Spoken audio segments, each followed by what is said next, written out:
Hey guys, it's Lumen, and today I am very excited to present my, I don't even know what to call this, but it's a wood VDP smorgasbord of units that managed to clear the Drizzle title challenge. So I'm just very excited to present it. If you want to call it based on a unit, I guess you could base it on wood Ryume, but overall there's a lot of different pieces that come together to create this wonderful team.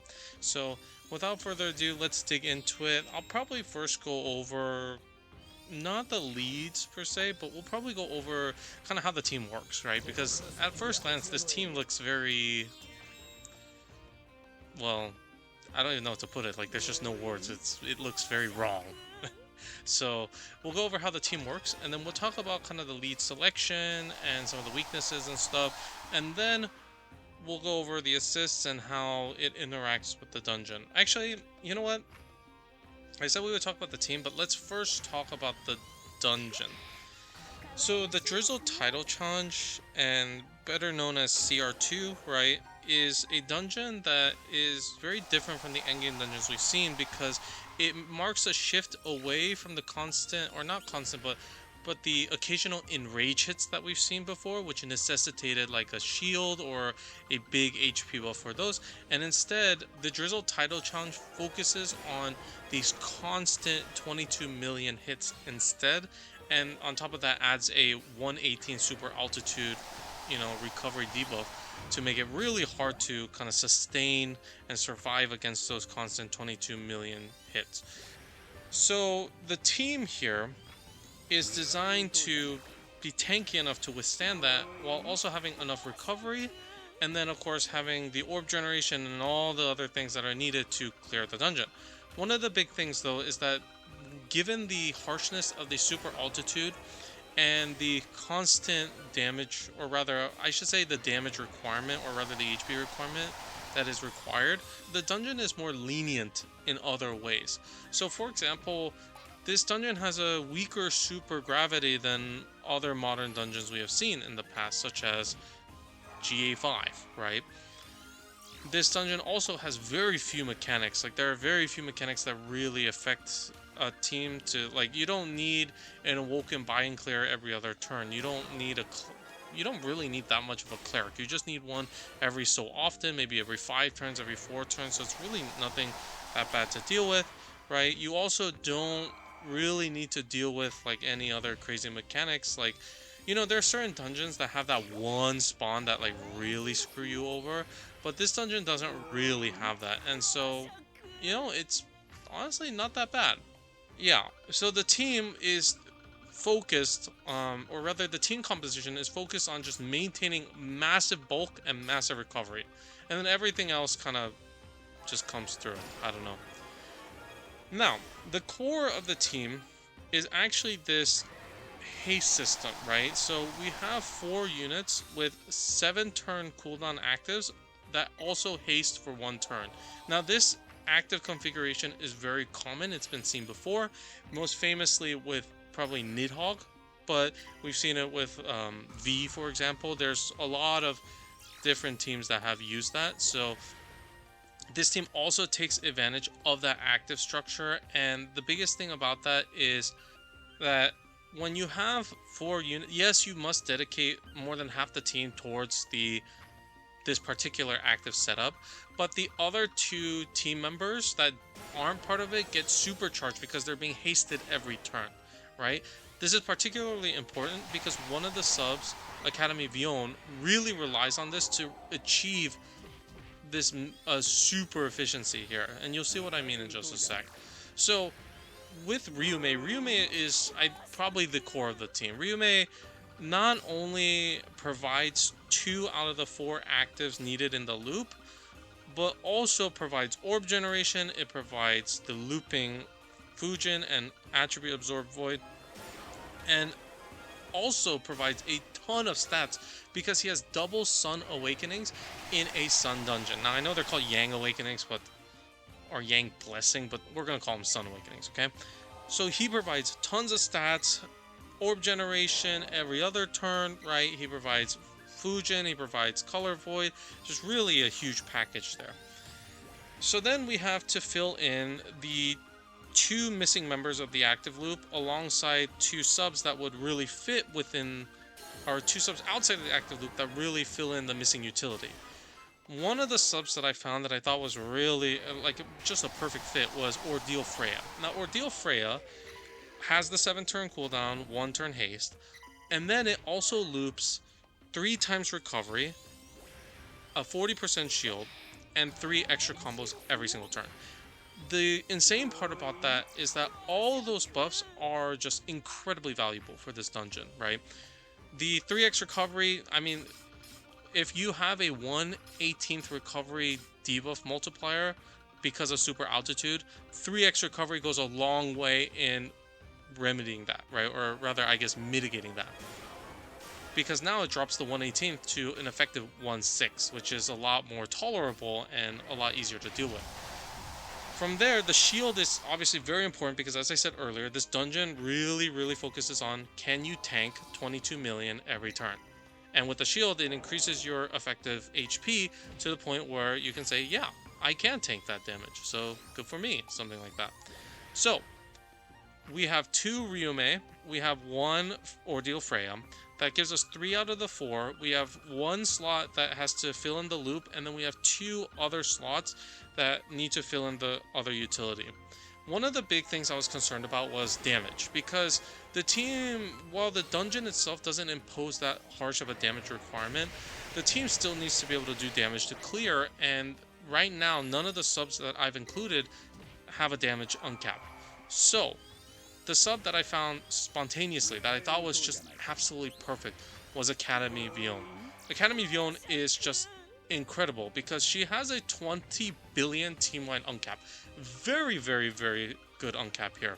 It's like better than a lot of other teams, like it's better than Imperial Dramon, better than Rosetta, better than Misaki. Like there's a lot of teams that have inferior uncaps. Unfortunately though, Academy Vion only works every other turn. It's not even every other turn, but rather it has 50% uptime, right?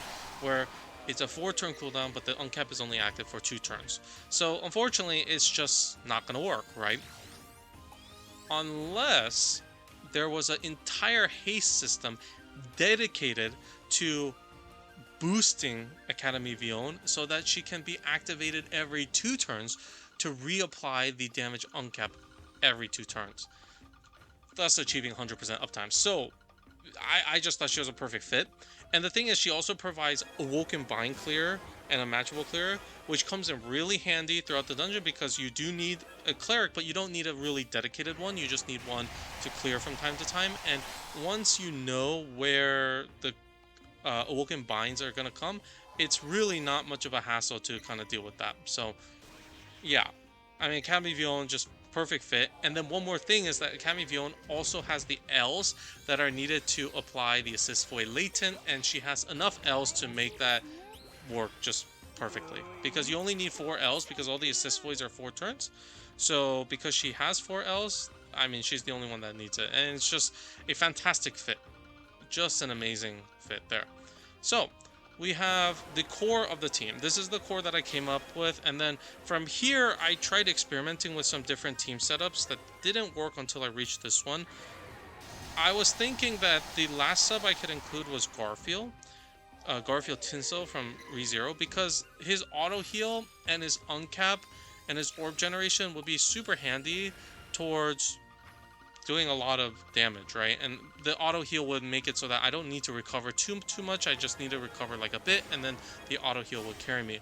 Unfortunately, what I realized is it doesn't really work because I would have to use Garfield before Ryume, because Ryume overwrites the board with the bicolor wood heal, and then if I use Garfield on top of that, there's a very good chance I can't match any VDP, and then if I don't match VDP, like, this team is toast. So didn't really work out. So Garfield was not the best option here, so I scrapped him, and instead I was looking, and one of the things that helped me flesh out the team a little bit was I was looking for whatchamacallit, I was looking for an HP buff, right? So anything wood VDP with an HP buff, because if I stack an HP buff with the shield loop, right, or HP buff loop, I guess, with the shield loop, then what happens is that I can achieve the 22 million HP threshold I need to start tanking all the hits in the dungeon.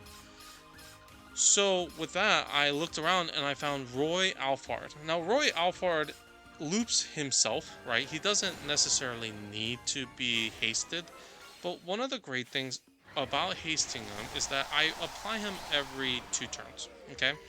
And the thing is, his buff expires in 4 turns. One thing that's annoying about the buff expiring, though, is that when it does expire, what happens is your HP then gets set back to its original threshold, and then when you reapply the HP buff, it goes back up, but then you lose all the HP, thus giving you like a higher recovery load, I guess.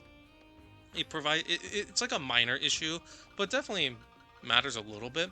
And the nice thing is that I don't have to deal with that because I just rehaste him, so he's used every 2 turns, thereby his buff will never really expire. Roy Alphard is also fantastic because of the way I'm hasting this team, him being used every 2 turns, he generates a green, dark, heal by tricolor board, right? And I can use him every other turn on the turns that I don't use Ryume. So now my orb generation is covered, my HP tankiness problem is covered, and on top of that, he also provides a 2x damage buff for wood and dark. I don't think this team has too many damage problems, but subs like Freya and Academy Vion don't exactly do the most damage, so his buff helps a lot, and then it also helps clear out some very frustrating debuffs on certain floors. So very, very good addition here. So lastly, I need to find a sub that, because I've filled out the 2 subs that are not part of the haste loop, and then I have 3 members of the haste loop, 2 Ryume, 1 Freya. So now I have to fill in that last member of the haste loop. In this case, I chose Subaru Okiya from Detective Conan, who transforms into Shuichi Akai. I'll probably call him just Okiya for the dungeon, because that's a lot of names and some of them are kind of hard to pronounce. But Okiya is, though he does not do any damage, this team actually does not require any more damage. Because of Vion's innately high team-wide uncap, 20 bill means that the entire team as it is will already output 300 billion, which is sufficient to clear the dungeon. So in this case, I was looking for a sub that generated a spinner and then also had some extra bonuses to make my life more convenient. The reason why I need a spinner is because the bicolor and tricolor boards are random, and there's a very small chance on the bicolor and a disgustingly high chance on the tricolor to kind of just get orb trolled, right? Like, what if you spawn with 8 wood orbs? Well, GG, you're dead, right? Like, there's nothing you can do. Or, you know, if you have the, like, there was one time where I was playing this team and Ryume spawned like 5 and like 25 or something, and I was just sitting there and like I just couldn't believe it. Like, imagine spamming a bicolor and you get 5 orbs of a, like, I don't know, it's just hard to say. Like, yeah, it's just terrible RNG. So the spinner is there as insurance, right? The spinner is also there because some of the spawns in this dungeon have really high combo shields, and without the spinner, it's just not really feasible to generate boards that can match enough combos to overcome those combo shields. So yeah, I chose Subaru Okiya. Now, I'll be honest, first I actually went with Academy Typhon, but Academy Typhon ended up being the bad choice because one of the problems is that I didn't have enough move time to kind of make the boards that I wanted. And the thing is, like, a spinner is only good if you have the time to kind of spin out the orbs that you need. So in the end, I scrapped that, and instead I went for Subaru Okiya, who ended up being the far superior option because he had a looping time buff on top, and he also has a double shield break. Now, the double shield break is it's definitely a vanity, if I had to say. Like, it's definitely not necessary at all. But it does come in handy on the boss where there's a triple shield and I can just break 2 of them. So, great option. Fits the team, right? Fits everything it needs. you know? And so now the team has everything it needs. The structure is set perfectly. Now, in terms of the leads, right? We've already figured out the team, but who are going to be the leads? Well, in this case, because I'm using a sub that's not wood, any lead with a wood based multiplier, like for example 2x HP for wood attribute, is automatically just going to be thrown out the window because I'm losing quite a bit of bulk to run that lead. So in this case, both Ordeal Freya and Academy Vion are eliminated. Now, the other options, I can't lead Okia, so the only other options are Wood Ryume and Roy Alphard. Wood Ryume has a very serviceable leader skill, and he has to be one of the leads, right? So then the choice becomes between Roy and another Ryume. And in this case, Roy just has the superior leader skill in pretty much every way, except for one minor detail that doesn't even matter. Both of them are unfortunately 81% damage reduction leader skills, so I do have to fit in quite a bit of bulk to make sure I reach that 22 million HP threshold. But besides that, both of them have great recovery multipliers, Roy having a superior one. Both have middling attack multipliers, again, Roy having the superior one. And then both of them have very solid auto Fua damage, right?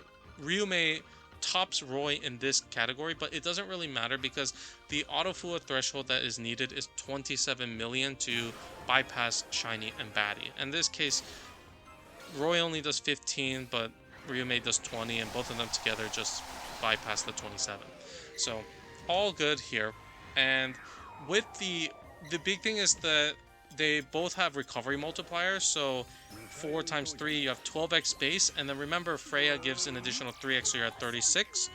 This works out really well because then that completely counteracts the super altitude of 118th, and you're left with a 2x recovery multiplier, right? Now, I wouldn't say that's totally sufficient, but it definitely goes a long way in clearing the dungeon, and when I talk about the assists, I'll tell you how I further augment my recovery after that. One of the problems with the team though, and one of the things that's missing from the leader skill, I don't know if you've noticed, is that there's no extra combos. This is a huge problem. This is a very frustrating problem because there's, again, I mentioned some spawns in the dungeon, they have very high combo shields, and I just can't deal with them innately because I have to match a VDP. So to deal with it, Freya adds 3 extra combos, and then I'm forced to use the VDP badge in order to gain an additional 3 combos when I match the box, right? Even then, it's still quite not enough combos at times. There are some times where I get like 15 combo shields or 14 combo shields, and I just can't overcome them with the natural board. But the average like combo shield that I have to deal with is 12, and with the spinner and enough time, I'm able to deal with it, so it's not actually the end all be all here. Works out okay, but definitely one of the most annoying things. Another issue with the team is that I have to deal with Blind and Cloud. I don't really have room to fit the resist, so I just have to play with them. It's not the end of the world for me. I'm okay with dealing with them, but you know, I don't think anyone should try this team, but if you do, that might be something you don't want to deal with. So it's not even that bad because half the time you get a bicolor. So yeah, it's just what it is. Okay, now as for the assists, one of the big priorities with the assists is that I have to get a lot of wood attribute converting assists. In fact, I have to get one for pretty much every member of the team except Okia, because Okia, I mean, he's meant to be like a filler dead slot type of thing. For Roy Alphard specifically, I have to use the Valentine's Lizette equip, because that equip is the only one that vanishes and grants a wood sub-attribute change. And the reason why the vanishing is important is because Roy Alphard has a self-reliance awakening that is, you just need to have that because the stats from it are just too massive. So yeah, definitely a big thing. As for the rest of the team, right, it's just a lot of wood sub-attribute equips. As for the one member of my team that doesn't need it, Okia has the Alexander equip, the one that gives a full set of OE, in this case double OE. And that's very nice because, again, there's some minus OE in this dungeon, so counteracting that with Okia is very, very nice. For the rest, again, we need wood sub-attribute equips. Now, Vion is very specific. Vion needs to have a wood sub-attribute equip with an SDR because Vion cannot be delayed. Well, to be fair, she can be delayed, but If she gets delayed, the team loses quite a bit of damage, and I don't want her to get delayed. I don't want her to get delayed. The thing is, she can only take on 2 SDR latents because she has to run the assist void latent, so that's kind of a concern there. So Vion runs the Enigma Wood Sky Dragon Soul. It's very, very good. Tons of skill boost, some damage, some HP, and the SDR and the Wood Sub attribute change that I need. As for Freya, Freya needs a lot of damage. Freya is meant to be like a healer, but the thing is, because she's like innately a healer, she just doesn't have much recovery. So, or sorry, not much recovery. She doesn't have much damage. So her priority is just get as much DPS as possible. And with Freya, I use the Roy Alphard equip because not only does it have a ton of damage with 2 VDP and 1 7C alongside the Wood sub-attribute change, but also has a Part Break Awakening, which ends up boosting her stats and allowing the team to kind of reach that, again, 22 million HP threshold. I'll keep mentioning that because that's just one of the biggest concerns with the team. Okay, so that's what Freya has. As for Ryume, besides the Wood attribute change, there's not really that much is needed. So on one of the Ryume's, I run Wood Raijin's equip, which has a Wood sub-attribute change, 1 team HP, and a staggering 4 team RCV. I mean, 4 team RCV is just fantastic. It's in my mind, it's 2x recovery. It might be more, but I always think about it as 2x recovery. And 2x recovery is really, really good when the dungeon itself focuses on trying to nuke your recovery. So really, really nice equip there. It also has a cross, not really that useful, but I'll just say in this dungeon, I Skyfall the cross to get rid of blind Skyfall, so ended up becoming handy there, I guess. Now, as for the other Ryume, I need as much HP as I can get, so his is pretty simple. It's the Pemdra equip that has a Wood sub-attribute change and 3 team HP. And there you go. That's the team. And, you know, there's a lot of gimmicks, a lot of, you know, small things that make it run, but ultimately it comes together and becomes one very well-oiled machine. There is some dungeon knowledge that is very important, like where to pop your Awoken Bind clear. So for Gillies, you probably have to delay using Vion at Gillies because he will Awoken Bind 1 turn after he spawns, and then usually Vion is up at that time. So then you just have to accept that, okay, I'm not going to do any damage for this 1 turn, but that's better than dying because I forgot to clear the Awoken Bind. There are other spawns that require some manipulation. For example, I think Azathoth, you have to, like, if ideally you set your actives up in a way so that when you kill Azathoth, I don't know how to pronounce this right, but on that spawn, you need to set your actives up so that you deal with his Awoken Bind once he drops below 50%, and then ideally you want to set up your haste loop so that you use Ryume on the turn that you go into the next floor, and then you have Okia on the turn after that to shield break the other 2 shields. Again, very, very sweaty, but I mean, if you want to know, just ask, but I'm not really going to go into too much detail because I don't think anyone's going to run this team again. It's just a cool thought experiment, and I just wanted to show you all. So yeah, with that, that's the team. I mean, again, I'm very excited to present this to you guys. Like, I was actually just jumping out of my chair when I cleared. I was like, oh my god, this is like actual impossibility. I didn't think it'd be possible. Like, I just can't believe it worked is the thing, right? Because 81% damage reduction, it's not bad, but right now we're in an era where we have 83% shields, right? So I didn't even think we'd have enough bulk to make this work. I mean, we are stacking a lot of multipliers, but again, it's just a shock. So yeah, I'm excited. What can I say? And I haven't been this motivated to play pad in quite a while. So with that, that is the team. I hope you guys enjoy the team construction, the run, the video, everything. I will try to make more, I guess. I don't know. We'll see what happens, but there you go. If you have any questions or comments or concerns or anything like that, just feel free to let me know. I'm open to anything and everything, right? I'll try to respond. I have a really bad track record, but I'll try. And yeah, with that, enjoy the rest of the run. I'll catch you guys next time, and as always, good luck and have fun.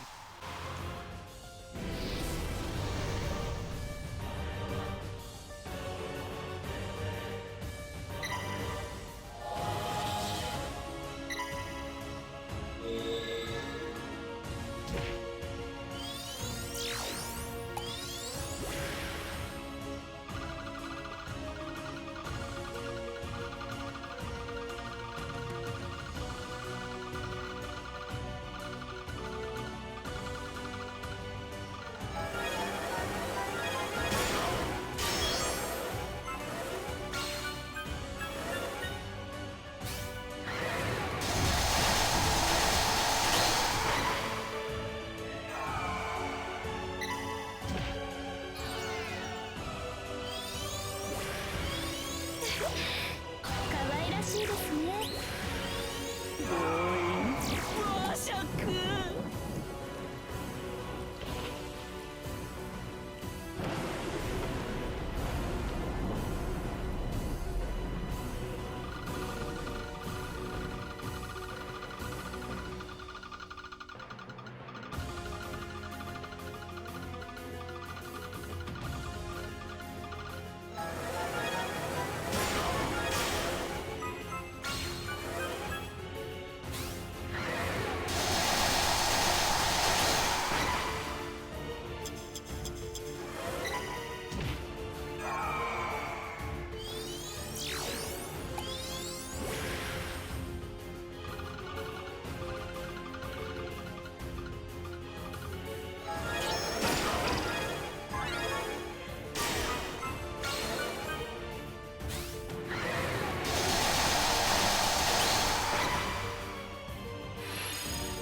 迎え撃とうじゃないか。強引暴食。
可愛らしいですね。強引暴食。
迎え撃とうじゃないか。強引暴食。